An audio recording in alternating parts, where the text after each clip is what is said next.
All right, so let's start with the big story that we are tracking on WION at this hour. After the unprecedented political turmoil over the weekend, Sri Lanka's main opposition parties on Sunday have now agreed to form an all-party interim government after the protesters forced the president and then the prime minister to offer their resignations over the mismanagement of the country's economic crisis. Now, currently, according to reports, in some parts of the country, calm has returned. On Sunday, the residents of Colombo were seen inside of the presidential palace. Some were curious, while others marvelled at the absolute luxury in which their president continued to live for so long. They also swam in the president's swimming pool.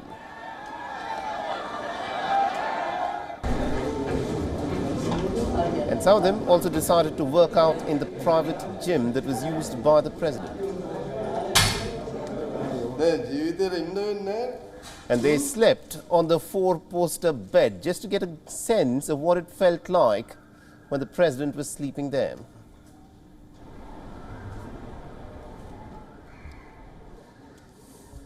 And what is interesting is that these protesters, who for many weeks and months had been rationing their food, decided to have a good time inside the presidential palace. They cooked food inside the presidential palace. And they also had a picnic of sorts. Now, the protesters said that they will not budge till the president resigns. And these visuals that you're looking at on your screens are of suitcases that were very hastily taken away out of the presidential palace and then loaded onto a naval ship. No one quite knows who these suitcases belong to, although according to reports, these suitcases belong to Gotabaya Rajapaksa, the president who was forced to flee from the presidential palace. What's inside those suitcases is something that's up for guessing. He has already told the speaker that he will resign on 13th.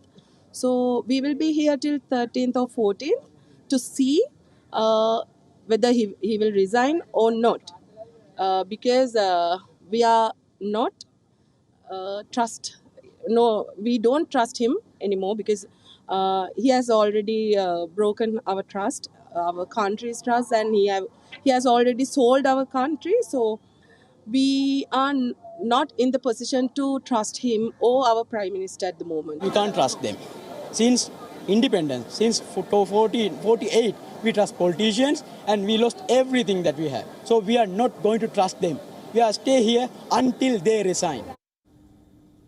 Now, according to reports, it's being said that the president was in fact spirited away by certain officials of the Navy and is now currently taking refuge not anywhere on the island because of the protesters and the anger that they are experiencing, but rather he is in a naval ship on the high seas. Now, this is the strongman president of Sri Lanka who was forced to flee from his presidential palace. And also Prime Minister Ranil Wickremesinghe has said that he will be stepping down as well in order to allow for an all-party interim government to take over. According to Sri Lanka's constitution, the Speaker of the Parliament is now expected to lead the political transition to a new government. The Parliament is expected to choose the next president within a span of a month. And Vimal Veeravansa, a member of Parliament who was formerly with the ruling party but broke away as the country's economy collapsed, has said that the opposition has agreed in principle to form a government of unity with all parties included. But discussions about who will be the next Prime Minister still continue. So the big question, of course, is who is now in charge of this country? Because the president has fled, the Prime Minister's house was burned down and he has now stepped aside. And it is not clear as to who is now in charge of Sri Lanka that has just erupted in these tremendous protests because of the chronic mismanagement of the financial affairs. A stable government, of course, is critical for the country. It is in the middle of discussions with the International Monetary Fund for an extended lending arrangement. These negotiations are crucial to get Sri Lanka out of its economic crisis. But now all of these negotiations are in a standstill because no one quite knows as to who will in fact even negotiate with the IMF.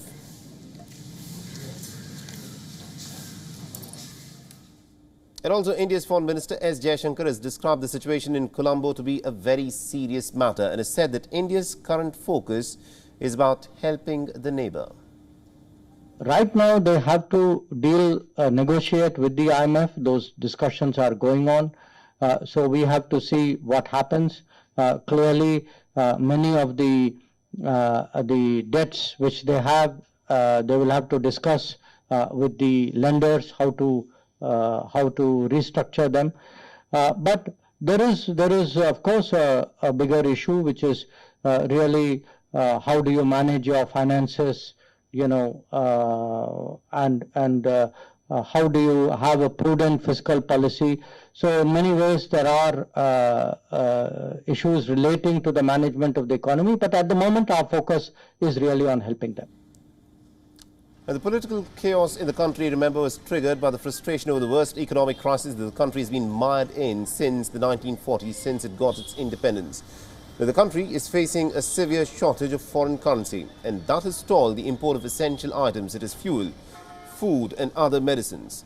The financial meltdown worsened after the COVID-19 pandemic hammered the tourism-reliant industry and slashed remittances from overseas workers. The situation has been compounded by large and growing government debt and also the rising oil prices.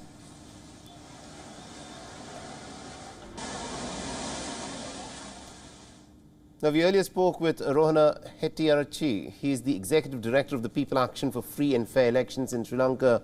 And this is what he has had to say about the situation prevalent in his country right now.